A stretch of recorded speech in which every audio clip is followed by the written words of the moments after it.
Okay, so first thing, I just want to remind everybody about the homework for next time. You're going to be reading Amy Tan's Language of Discretion and Reading the World. And remember to submit at least 3 words you had to look up to the vocab folder. So the Audre Lorde vocabulary words are due tonight. The Amy Tan ones will be due on Thursday, right? I also want to remind everybody about the Elizabeth Hamilton lecture tonight for extra credit, right? She's going to be talking about quilting art done by an ex-slave in Georgia in the late 19th century. So this is at least tangentially connected to things that we're doing in this class. I will give people extra participation points if they show up. I'm not sure if you can still register for it if you haven't yet, but you can always go to Canes Connect and try, right? So go to Canes Connect, register, they'll give you a Zoom link. Yeah, Grace? Can I join it late? Because I get done with practice at 6. Yeah. Okay. Yeah, that's fine. Okay. Yeah, I'll be there for the whole thing. So. Okay. It's a Zoom thing, right? It's a Zoom thing. Yeah. Does anybody have any questions about anything before we get started? Are there going to be more of those opportunities if you can't join tonight? Yeah, pretty much any that I get or that I hear about, I will let all of you know about. In general, I like to encourage all of you to do this kind of thing outside of class. This is a university, right? Even if we can't be in these kinds of spaces physically, right? Part of the whole idea is to expand our minds and all that shit, right? So, okay. Any other questions? Okay, so here's what I'd like to start with today. So you can see here that I have put 7 identity categories on the board, right? What I would like you to do is copy down these categories and write down how you would explain yourself in terms of each of these categories. You don't have to share this with anybody, right? This is only for your eyes. So just be as honest as you need to be. So whenever you're talking about socioeconomics, is that like middle class, upper class, like that type of? Yeah, working class, middle class, upper class, yeah, blue collar, white collar, things like that, yeah. What's today's date? Today is the 23rd, I believe, yes, 23rd of February. Thank you. So just take a few minutes, think about this.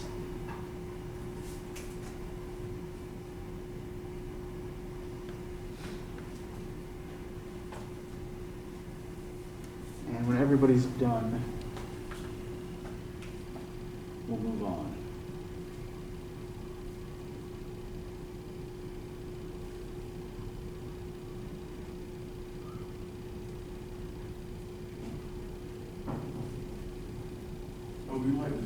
We just like giving descriptions of what it is, or? Yeah, I mean, basically, just whatever term you would use for yourself in any of these categories. And again, define that however you want to, because again, remember, no one else is going to see this. Like in one word? Yeah. But I'm on the first one. So African, Black, Black. Yeah.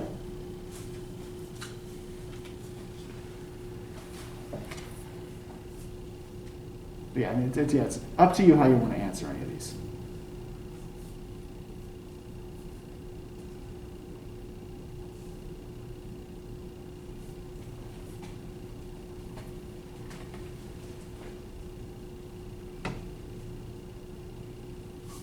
Okay, also I have a question.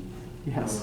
What is the difference between race and ethnicity? So ethnicity is less about ethnicity tends to be more specific. Right? It's more about like where your people come from.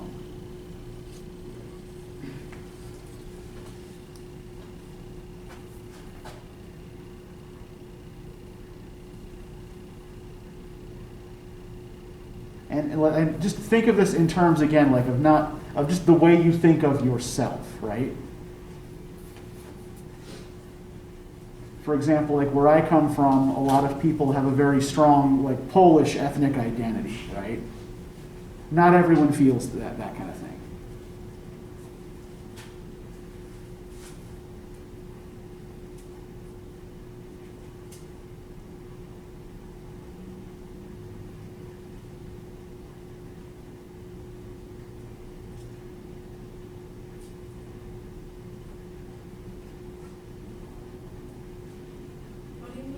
socioeconomic status? Like what kind of like social class you would put yourself in, right? So, working class, middle class, upper class, white collar, blue collar.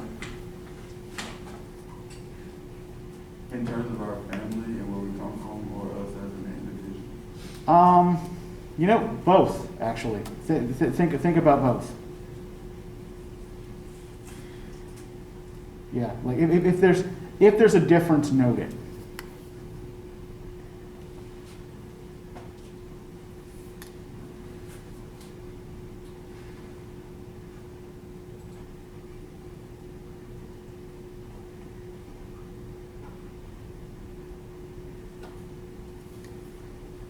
How are we doing here? Has everybody got something for just about all of them? Yeah, well, I do, don't know about y'all. But I can't speak for all y'all.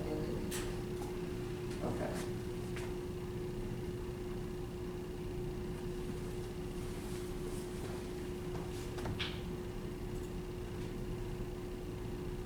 So, in a moment, I'm going to ask you all some questions.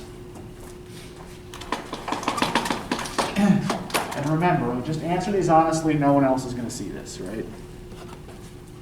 Who wants to write down the questions or ask them out, or like ask them or answer them verbally? I would say just, you can just, do whatever you need to privately, like in your notebook, right?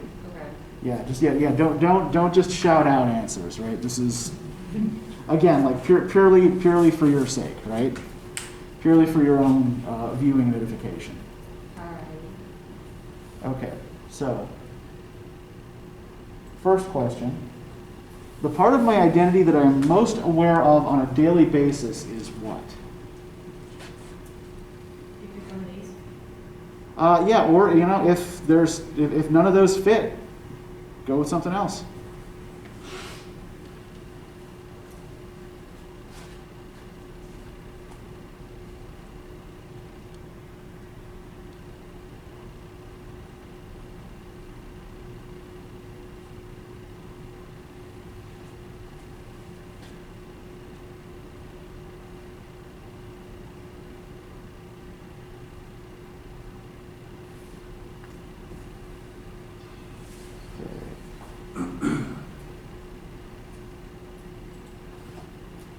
Second question. The part of my identity that I am least aware of on a daily basis is what? Like, what's the part of your identity that's most generally invisible to you? Not to other people, to you.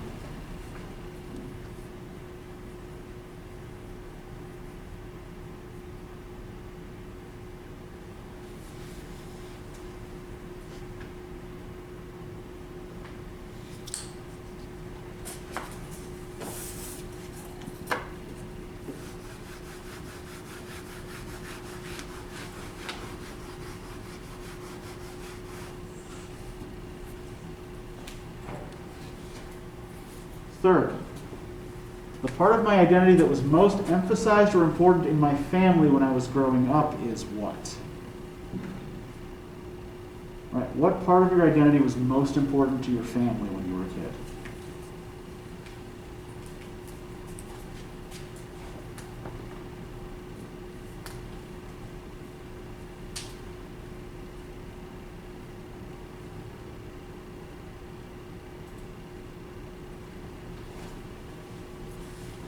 Fourth, the part of my identity that I wish to know more about is what? And yeah, we all make proofreading errors.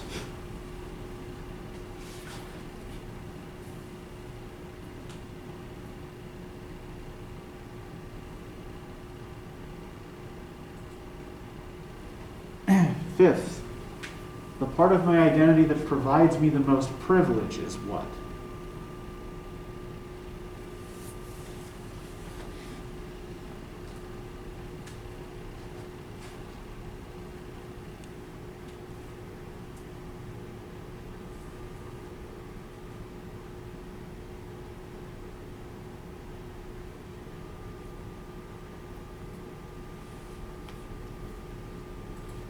Number 6, the part of my identity that I believe is most misunderstood by others.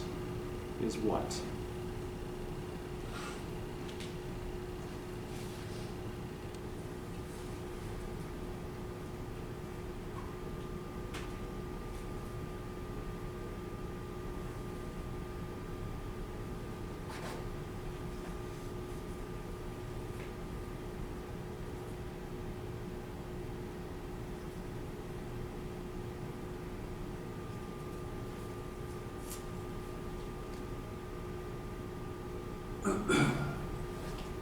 Number 7. The part of my identity that I feel is difficult to discuss with those who identify differently is what, right? Which facet of your identity do you find hardest to talk about with people who don't share that same identity?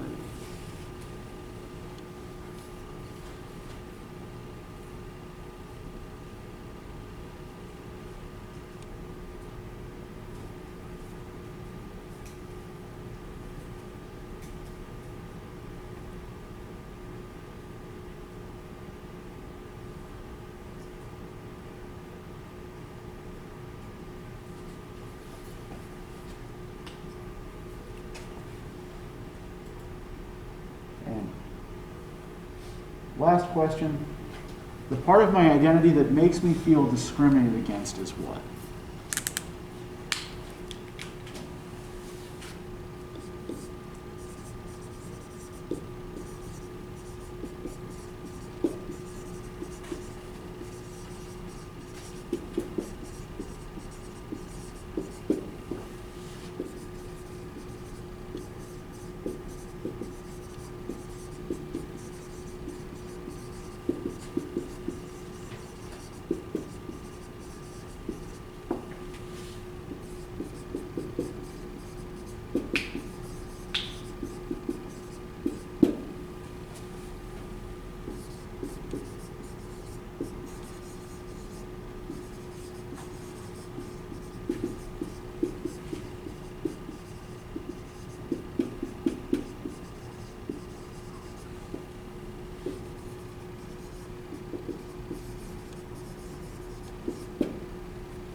Okay, so I want you now to do maybe 5 to 7 minutes of reflective writing, right?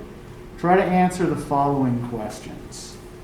First off, I want you to try to think about what you learned about yourself from looking at your identity, your personal identity in terms of these different facets, right? These different categories. Right? What did you learn about yourself from doing this? I also want you to think about whether there are categories you think I should have included and what those categories might be, right? Was there anything that was missing from my list of categories? And I also want you thinking about how these separate identities interact with each other in your daily life. Now again, this part you will be sharing, right? You will be reading out loud.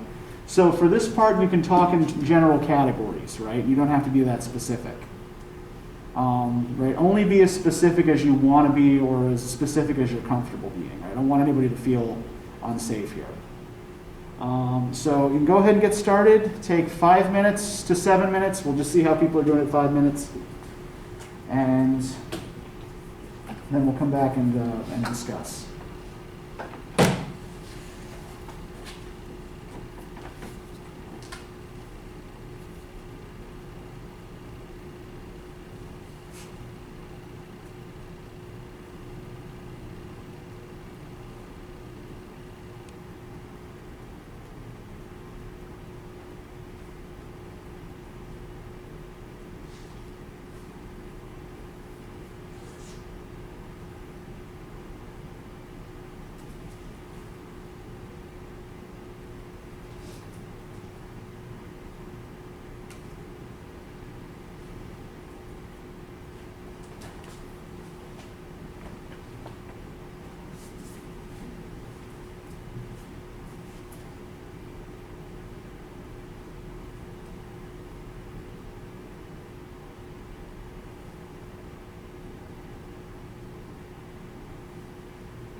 2 more minutes.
Okay, time's up.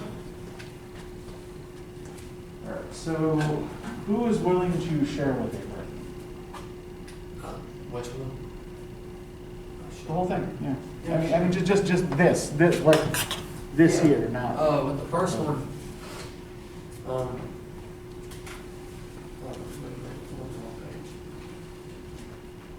okay, yeah. Sorry, I had it for the second one. Maybe like extracurriculars or like any kind of like group membership, like if you were like, you know, like part, you know, like loose logic, you know, whatever. Okay, so like any kind of group memberships, like a fraternity or sorority or a sports team. You're affiliated with. And I'll put like region of the USA you come from, because that could, you know, that could affect. Sure, absolutely, yeah. Like not just the ethnicity, but. Okay, yeah, both good points. Third one said that your socioeconomic status could directly affect your accessibility to education. Okay. You know, upper class, lower class. Sure. Yeah, education costs money, yeah. Your ethnicity, you know, pretty much determines like your race, like wherever you're born. You know, determine your race, so that's how that interacts. And I said your ethnicity can also determine your religion, depending on where your people come from. So, you know, it could be Hinduism or Okay, yeah. There are religious systems that we tend to associate also with specific ethnic groups. Yes. Okay. One thing I noticed you did here, though. Did anybody notice what pronoun he was using throughout? You. Yeah. Yeah. So like this is fine, right? But it would be like the you is a kind of distancing thing, right? yeah. So as though you're talking about somebody else. Who wants to go next? Yes, go ahead. So I can read any of the three. Yeah, whatever you're comfortable with. Okay, so the first one, I learned that I really don't consider my social economical status as much. I really think about myself in comparison to others in that category. Okay. And then, I mean, for the second one, I couldn't think of any categories you should add off the top. Okay. And for the third one, I said, after doing this exercise, I realized that my race came up more times than not. The effect that my race has on my other identities varies, but they are definitely interconnected. All right. Excellent. Thank you. Grace, go ahead. Okay. For the first one, I said, I learned that things I am most aware of about myself, other people also tend to be most aware of about me. Okay. I've never actually thought about these things like this before, but the things that I'm least aware of about myself are my biggest fears or my biggest challenges because I'm constantly pushing it away, hence why I'm least aware of it. So maybe if I become more aware of it, I'll be able to deal with it. I've learned that what was important to my family growing up, I have let myself get away from. Mm-hmm. Not living at home, it's easy to forget the things that they kind of pushed me to value so much growing up. But I'm just like, Okay. yeah. And then I basically wrote the exact same things as he did. Okay, the categories that Yeah. should have But, been included? Okay. A category you could also include, I just used you. That's okay, because you are speaking to me, so it's all right. I feel like personality is Okay. definitely an identity category, how you would Okay, so describe your personality. so like introvert, extrovert. Yeah. Yes. Okay. All right, interesting. Very good. Rachel, what have you got? So I did kind of a figure. I just started writing. Yeah, But like. That's fine. Kind of, I think I dealt with more of the first one and maybe the third one. Because Uh-huh. I realized with myself, I'm more worried about the socioeconomics portion of it because, like, where I grew up in Linn County, and there's some people who have like a higher social class than you, and like cliques and Mhm. groups and all that because of it. So like, it was hard to fit in as Okay. growing up. But I also realized that with my family, they pushed me to have an education. Like my dad was always on me about my Okay. school and stuff. Mm-hmm. So I feel like that kind of helped me see that even though that, education is important, it helps with the socioeconomic, like, I guess, like worries, Yeah. I mean. Okay. Because, if you have a higher education, you're more likely to be moved up in the class instead of staying Okay. in one class. Yeah. And then that can also cause tension with other groups, right? With other identities, right? For example, when your identity becomes in some way different from the rest of your family's. So, to give you, just to be fair to everybody and to participate in the project here. So, if I'm mapping all this out for myself, right? Race, right? I am white. Ethnicity, mostly Scottish and Welsh. Gender expression, male. Sexuality, heterosexual. Religion, raised Methodist, but non-practicing.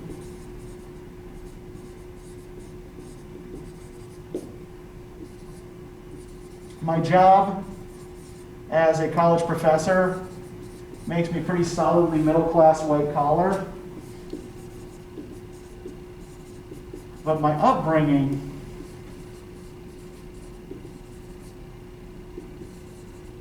was working class. My dad was a pipe fitter at the nuke plant, and my mother was a secretary for the state agricultural service. And my education, right, I have a PhD. So in terms of relative privilege, I would rank pretty high here on a lot of these scales, right? While I may not have been born into the most advantageous socioeconomic class, I have a lot of other advantages given the way our society is structured, right? So so this eases my path in certain ways. Now, most of the sources of tension for me in my background here largely have to do with differences from my family, right? So, for example,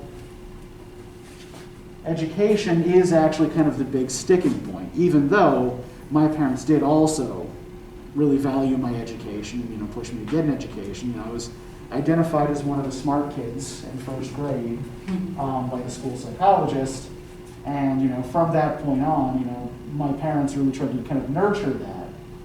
But then later in life, this does create tension between me and my family in a variety of ways. One is that as my level of education gets higher, I start thinking differently from the rest of the family, right? Hence, abandoning the family religion, right? This also makes some things difficult for me given where I live, right? You recall, like, what was, like maybe first or second class, right? We talked about, like, what's some of the first questions people ask you when you move here? Where you go to church? Yeah. Do you have church? Yeah, and if you say, well, I don't, then people are kind of automatically suspicious of you, right? Or be like, oh, do you want to go to my church? You can sit with us. We can go out to Yeah. Taco Bell or something after Well, church. and then we say, well, then we say, well, I don't go at all, right? But the other issue is the class gap that it created between me and my family as well, right? So when I was in grad school, my father got sick. He had a malignant brain tumor. They gave him 2 years to live. And so I was living in DC. I was living in DC 4 hours away from my family in Scranton at the time. So I was coming home, like on weekends when possible, or coming home in the summers, right? But the family expectation was that I was going to kind of chuck it in and move back home and help out. And, would I have done the same thing today that I did at 27 and decided not to do that? I don't know.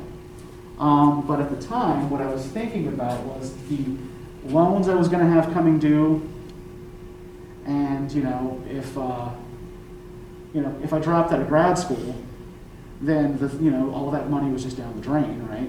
I was still on the hook for the loans. And I think it was hard to explain to my relatives that what I was doing was more like a job than it was like just going to school. And that it left me with significant responsibilities and significant liabilities if I quit. So, there were points at which, my mother and my younger sister weren't speaking to me. And, so while, things are fine now, right? This kind of difference in values and difference in level of education does create tension within a family, right? If you are different now in some way from the others within the group, then you will often clash with them. So the point that I'm trying to make with all of this, right, is that our identities are not simple, right, whatever they happen to be. That our sense of personal identity is composed of a variety of different factors, all of which affect the way we interact with the world and the way the world looks at us, right? So this is what sociologists and psychologists call intersectionality. Have any of you heard this term before? If anybody is taking intro to sociology, you probably may have talked about this. I took that class. Yeah. That's Okay. I'm judging, generally by the blank looks that no one has heard this term. Yeah, I mean, I probably Okay. have. Okay, so brief history lesson. And if there's stuff that you know or stuff that's familiar to you, then help me fill it in, right? So intersectionality comes out of feminist theory. Although, as we saw, right, it applies to all, any number of different identities.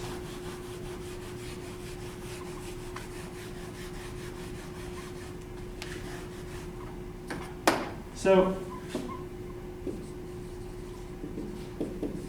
when I talk about first wave feminism, does anybody know what I mean? Is this term familiar? Yeah. It was the first feminist movement, like when all of that was happening. Not gonna say back in the day. Don't know the year. But what's her name?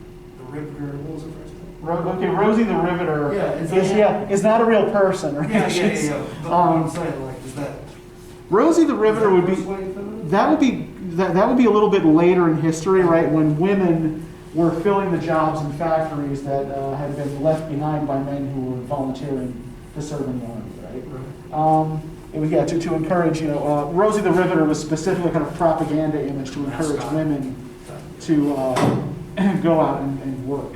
Oh, was she the one who did like the little arm? Oh, Yeah, okay. yeah. I was trying to So we're talking about first wave feminism. We're talking about the late 19th and early 20th centuries.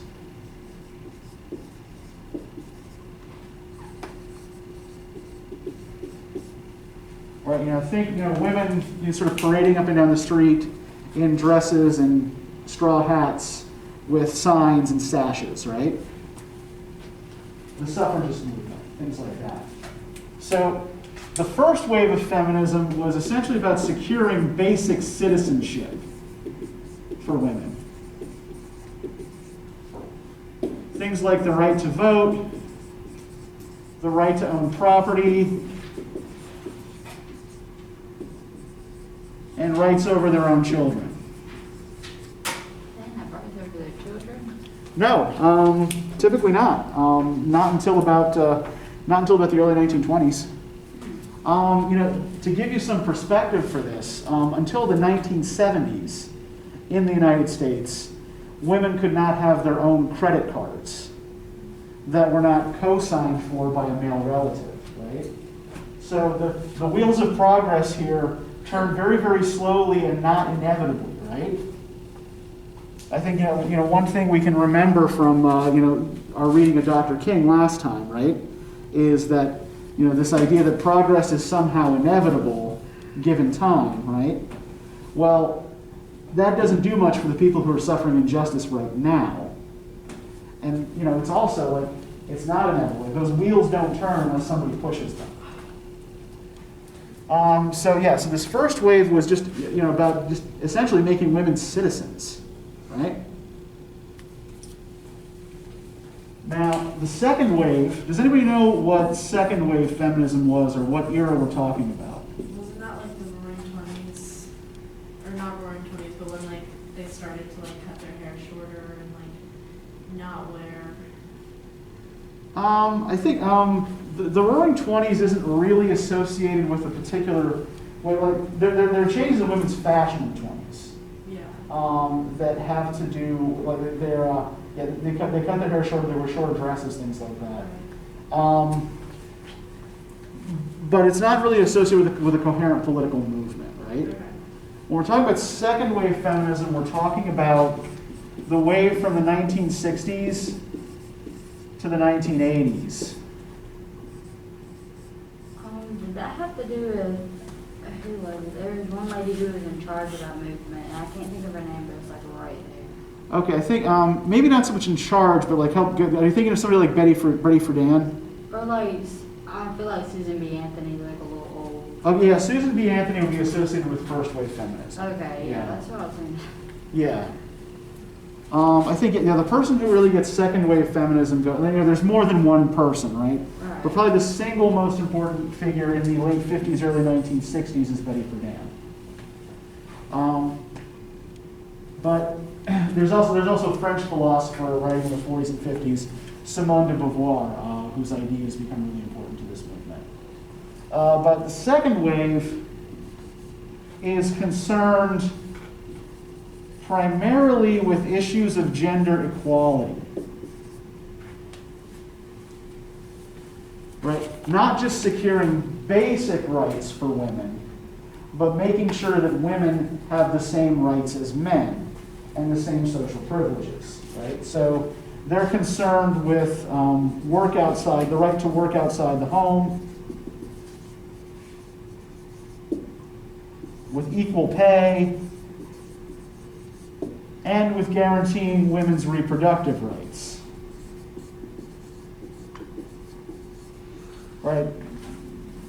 Right to abortion, right to contraception, things like that, right? And the second wave tended to downplay or minimize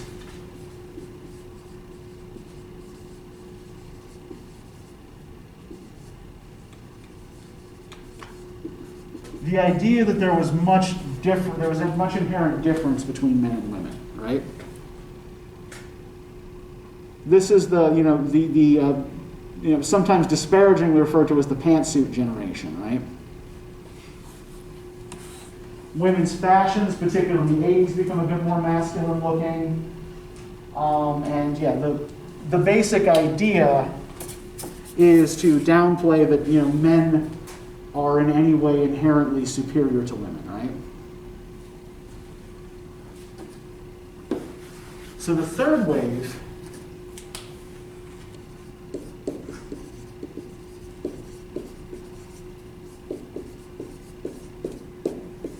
is arguably still going on. There are some who argue that intersectionality, which we've been talking about in this class, constitutes a kind of fourth wave. There are others who just say it's an extension of the third wave. So we'll talk about that as its own thing. But the third wave kind of gets underway in the 1990s. And probably the most visual example of this is what was called the Riot Girl movement. Has anybody ever heard this term before or seen it written? What are you saying, girl or? Yeah, girl, but like girl, right? G-R-R-R-L, yeah. My bad. So this was a movement in rock, and particularly like in punk rock. There were bands like Bikini Kill, Babes in Toyland,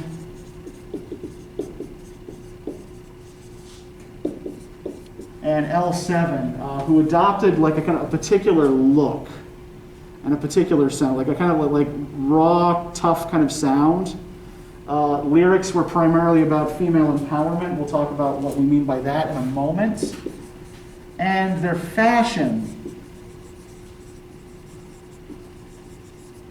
was also significantly different from past generations of feminists, right? So, second wave feminists often, wore their hair short, wore, somewhat masculine clothing that was traditionally more kind of traditionally masculine, and often eschewed wearing makeup, right?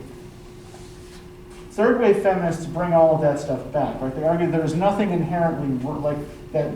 Being female is in itself a form of power, right? That femininity has value in and of itself.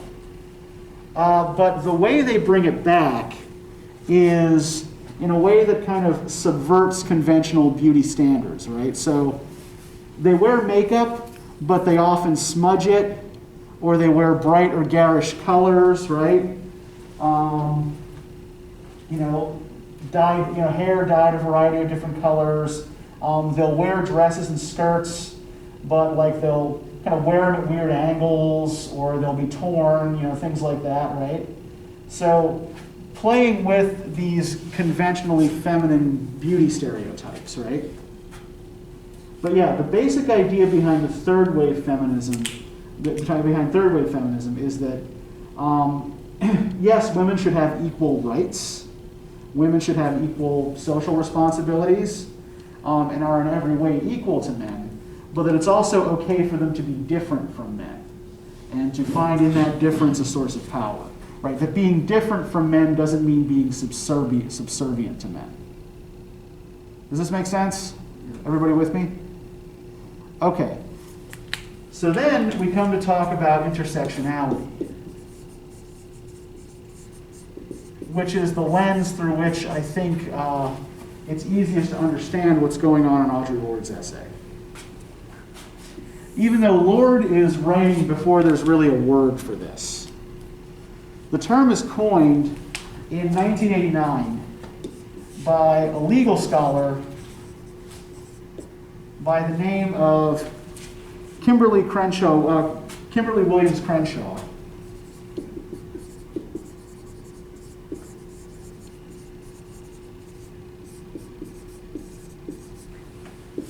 And essentially what it means is that rather than being a kind of unitary label we attach to someone, identity is actually a complex structure made up of a variety of different micro-identities, right? Things like we had on the board here, not just your race, not just your gender, but also your sexuality, your socioeconomic class, your level of education, all these kinds of things, right? And that all of these things work together in order to create your personal sense of identity. And that they work together to inform the way others see you and the way others interact with you. And so, where this comes from, right, is that one of the common criticisms of particularly first wave and second wave feminism is that they were really centered on the needs and viewpoints of middle-class white women.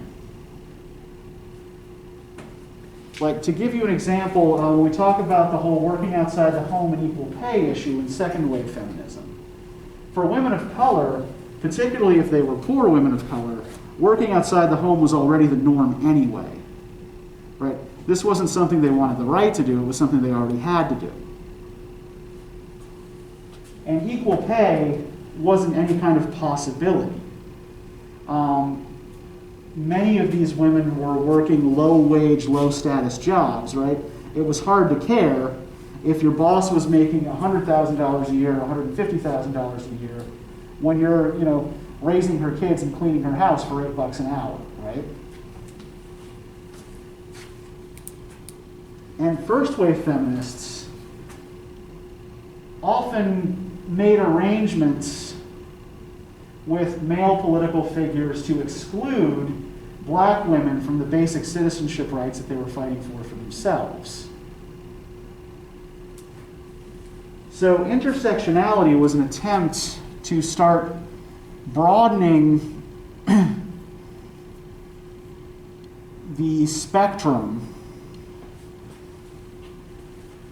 through which feminist action could be conducted, right? That we can't just think about this narrow spectrum of society, comparatively narrow spectrum of society, whose rights are important,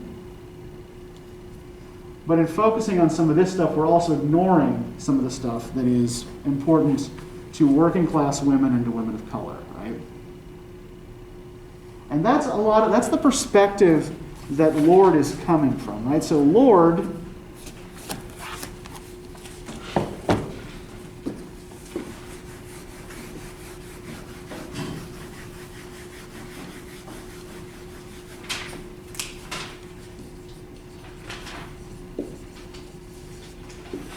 hits on several of her particular identities in this piece. Right? On the one hand, right, she is a black woman.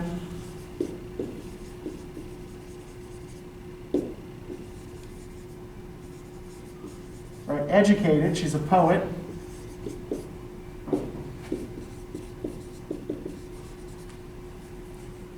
Lesbian, daughter of immigrants.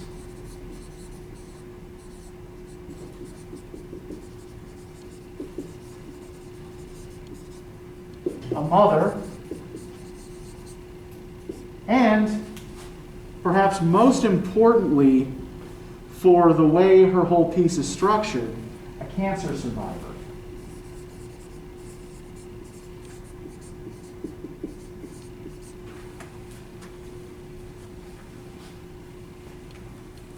So all of these facets of her identity come into play as she makes her argument, right? And what does her argument seem to be? What did you make of this piece? What does she seem to be arguing for? Like the people who are scared to speak out because they're afraid that they'll be rejected or chastised. Okay, yeah. I wrote right here that my argument was vulnerable people are often afraid to speak out for fear of being rejected, so they stay quiet and in turn become invisible. Yeah. She also pointed out that being silent won't protect you, or it won't protect me. Yeah, She said, yeah. If you're silent or not, you will still die. So.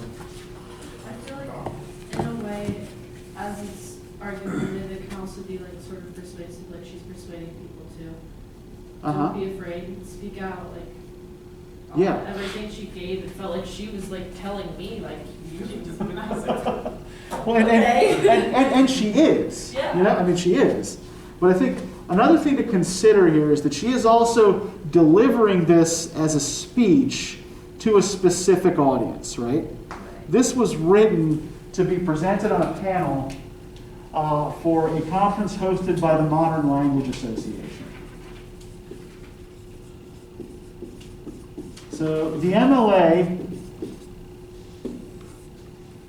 is a professional organization for academics and writers. Right, so professional writers, academics who study language, literature, and writing, right? That's who would be in the room as she is delivering this particular, as she's delivering this paper. So that's a thing to keep in mind as we read this, right? And I think, let's go back, Rachel, you pointed out that sentence about silence there, right? One of the best known, actually probably the best known pair of sentences in the piece is, this, my silences have not protected me.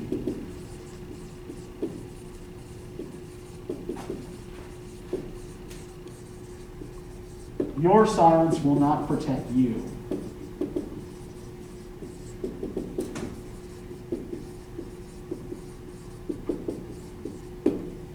So what is she suggesting people in her audience assume about silence? What are we thinking when we keep silent about something? When we just keep it to That ourselves? will be safe, or like, will somehow, something, yeah. I don't know what to say. To me, it seems like it's kind of a weakness. Like if you're silent, you're scared to speak out.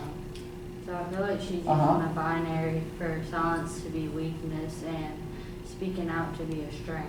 Yeah, I think she does associate, silence with weakness and with vulnerability, right? Right. But the paradox here is that we tend to keep silent in order to avoid making ourselves vulnerable, right? We use silence as a shield. Seems to be part of what she's arguing, right? In order to protect ourselves from harm. But all we do is further harm to ourselves by keeping silent. Yeah, what were you going to say, Grace? I was just gonna say that sometimes, like, things that you say, like, she said silence will not protect you, and a lot of times, like, it won't, because you need to say what's on your mind and you need to speak out. But a lot of times people have been killed for their thoughts. And Oh, sure. so it's kind of like, okay, do I speak out and risk that? Yeah. And I think that's what her entire argument was. Right. Yeah, the risk is worth it, right? Right.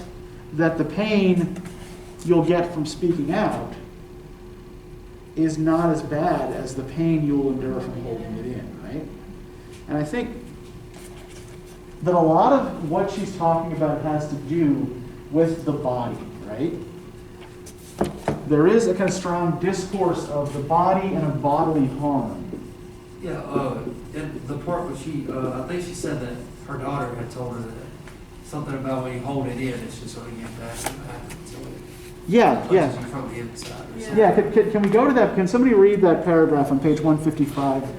Starting with, of course I am afraid. And of course I'm afraid, because the transformation of silence into language and action is an act of self-revelation, and that always seems fraught with danger. Uh-huh. My daughter, when I told her of our topic and my difficulty with it, said, tell them about how you're never really a whole person if you remain silent, because there's always that one little piece inside you that wants to be spoken out. And if you keep ignoring it, it gets madder and madder and hotter, and if you don't speak it out, one day it will just up and punch you in the mouth from the inside. So one thing that's going on here, right, is this notion of like almost the body turning against itself, right?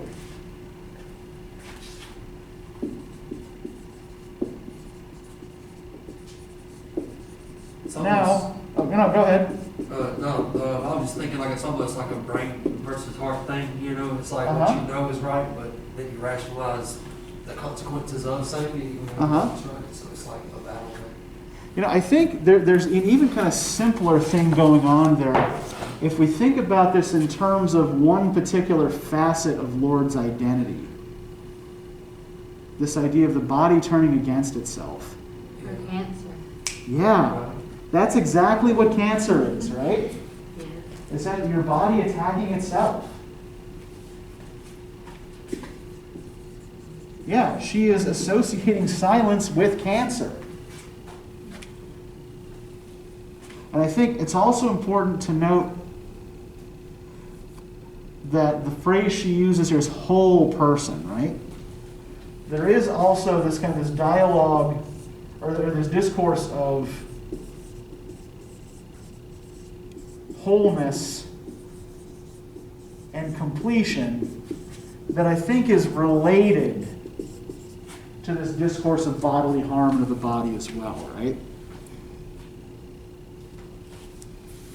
But we also see, if we turn to, where the hell is that? Page 154, the last paragraph in the bottom there, right? The women who sustained me through that period were black and white, old and young, lesbian, bisexual, and heterosexual, and we all shared a war against the tyrannies of silence. They all gave me a strength and a concern without which I could not have survived intact.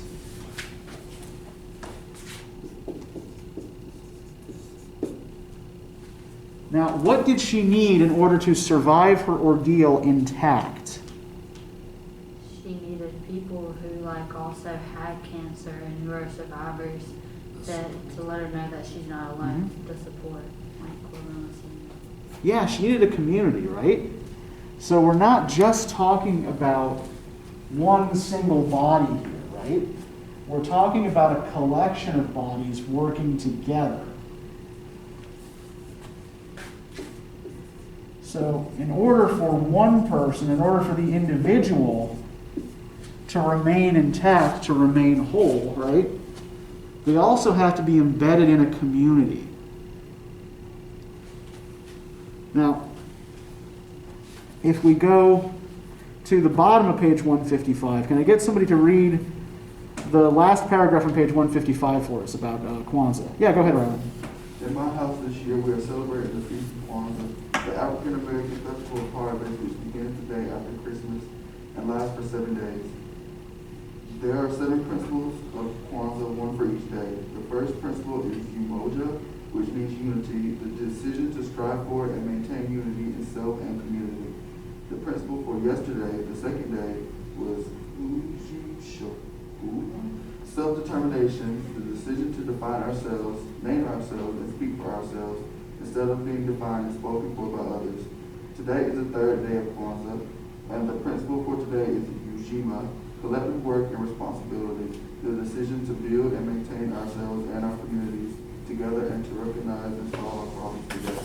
Okay, thank you. So let's pull out what these 3 principles are of the Kwanzaa holiday. These 3 principles that she mentions in the Kwanzaa holiday, right? There are 4 more principles that she does not mention. But yeah, what are the principles that she pulls out of this here? Unity, yes. Self-determination. Self-determination. Responsibility. And yeah, collective responsibility. Right? Not just collective action, collective responsibility.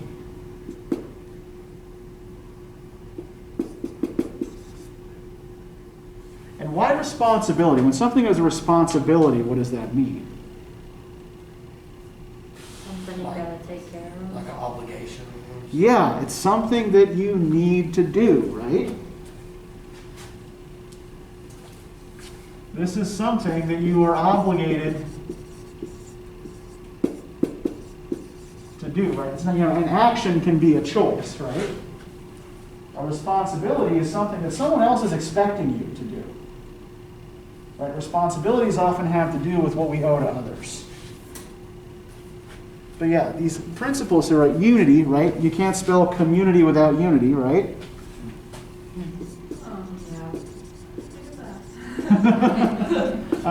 Yeah. Right, fun with language. And self-determination is about the role of the individual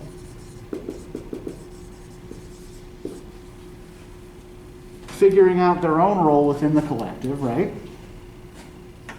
And then collective work and responsibility, the decision to build and maintain ourselves and our communities together, and to recognize and solve our problems together. And remember, who is she speaking to specifically? Language Association.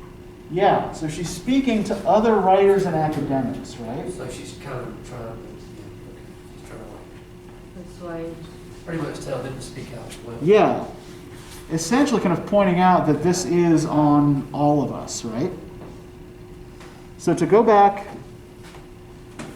to the paragraph that Rachel pointed out to us, the "My silences have not protected me" paragraph, what does she then say after that? After she says, "Your silence will not protect you." Can somebody read that sentence for us?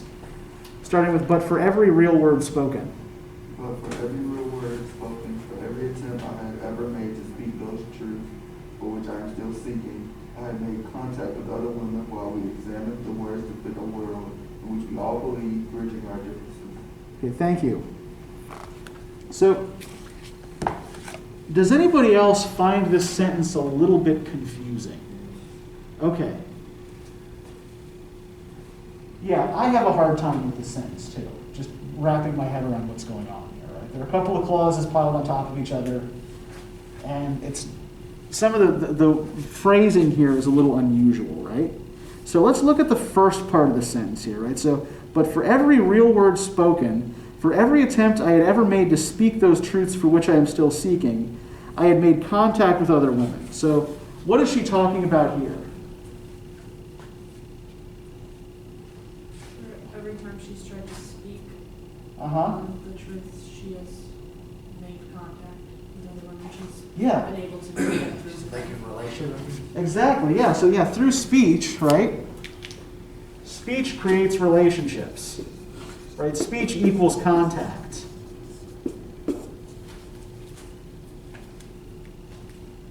Right? You can't forge these kinds of relationships with other people. You can't build a community without speaking out, right? And I think the bridging our differences part is also not too hard to understand, right? So, okay, so we make contact, we figure out what our differences are, we bridge those differences, right? The part of the sentence that I find confusing is, while we examined the words to fit a world in which we all believed. So let's put that up on the board and try to pick this apart a little bit. While we examined the words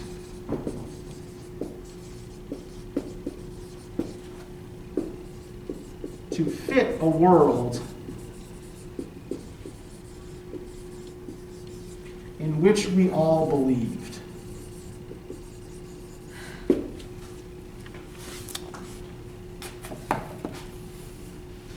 So what seem to be the key words in this part of the sentence? Fit, examine. Okay, examine. Okay, why did you choose these words? Because examine is like, you know, like analyzation. So you Okay. analyze the words. Fit would, that kind of tells me that you're changing the word, or you're trying to make it fit like it doesn't fit actually. So you're trying to like conform something to it. And it's not. Okay. And then believe as if like that's not what it was. That's just what we believe. Okay. Grace. I would say those are all right, but also examined what words to fit what a world Uh-huh. in which we believe. So words, world, and we. Yeah, that actually, yeah, it's almost like this was written by a poet, right? Yeah. Yeah. These alliterate beautifully. The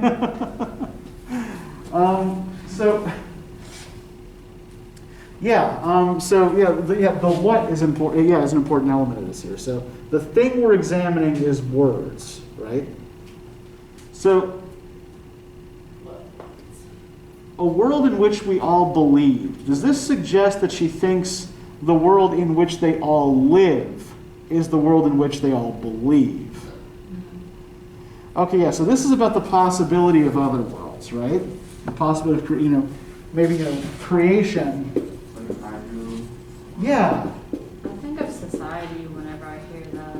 Like whenever I hear a world in which we all believe. It uh-huh. makes me think of society. How we're supposed to be doing this way, but is that really the way we should be doing it? Yeah, like not the world as, an entity in space, right? It's kind of like a matrix feel to it. But yeah, the world is a kind of social construct, right?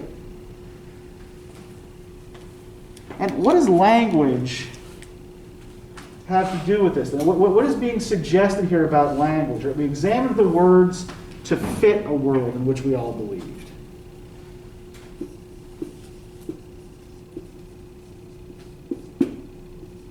I'm just a shot in the dark here. Saying like the way they examined it was to fit the world. So like she says, while we examine the words to fit a world, we're examining it to fit the world. Right? Okay. So maybe, like I said, shot in the dark there. So are we talking about remaking language? Are we talking about interrogating I guess the way language? you perceive it, I guess. Like, Or using the words to describe the creation of our ideal, or an ideal. Do what you Okay. can do. Okay. So I think the thing that we're all getting at here is that what's important about this world is how we describe it in language, right? The words we come up with in order to explain this world in which we all believe. That in some way this world is not just described by, but created out of language, right? Created out of speech. And if you're holding your speech in, if you're holding your speech back, then this world is stillborn, right? It doesn't happen. Because you're not making contact with other people and bridging those differences and figuring out what you need to do. Now there's one last part of this that I want to focus on, because I think this also has to do with this audience. So she's talking about building bridges, particularly amongst different groups of women, right? Can I get somebody to read for us the paragraph on page 156 that starts with, "And the words of women are crying to be heard"? Where the words of women are crying to be heard? It's on page 156. I don't see it. And where the words of women are trying to be heard, Yep, okay. that one. And when the words of women are trying to be heard, we must each of us recognize our responsibility to seek those words out, to read them and share them and examine them in their pertinence to our lives, that we not hide behind the mockeries of separations that have been imposed upon us, and which so often we accept as our own. For instance, I can't possibly teach black women's writing. Their experience is so different from mine. Yet how many years have you spent teaching Plato and Shakespeare and Proust? Or another, she's a white woman and what could she possibly have to say to me? Or she's a lesbian, what would my husband say? Or my chairman? Or again, this woman writes for her sons and I have no children. And all the other endless ways in which we rob ourselves, of ourselves, and each other. Okay, so she's reaching out here specifically to the academic women in her audience, right? And she's talking primarily here about what kind of texts are chosen to be taught in classrooms, right? So what does she say people, like women who are academics, might object to in being asked to teach, say, the work of black women's writing? Why does she, what's the argument she says they make against it? So different from mine. yeah. Yeah, it doesn't speak to my direct experience, right? And then what does she counter that with? Like, well, if you teach like Plato and Socrates, like you get experience that either, but you teach it. Yeah, Shakespeare and Plato and Proust are a bunch of dead white guys from past historical eras whose experience you can't possibly share either, right? But the suggestion here is that socially we've made a white male experience normative, right?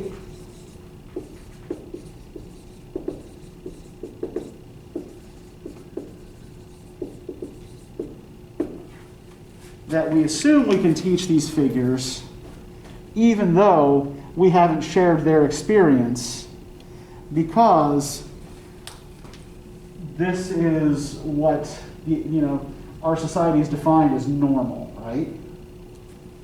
And what she's asking people to do is push back against this. And in particular, these separations imposed, she implies, by male authority figures like department chairs and husbands, right?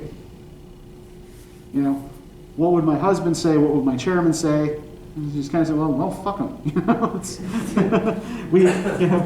We can't build the kinds of bridges we need to build if people don't try to understand the experience of the other. Okay, does anybody have any questions about any of this? Okay, so we're going to stop there because I did promise I'd let you go a little early since we started early. And we're doing Amy Tan for next time, so remember to read that.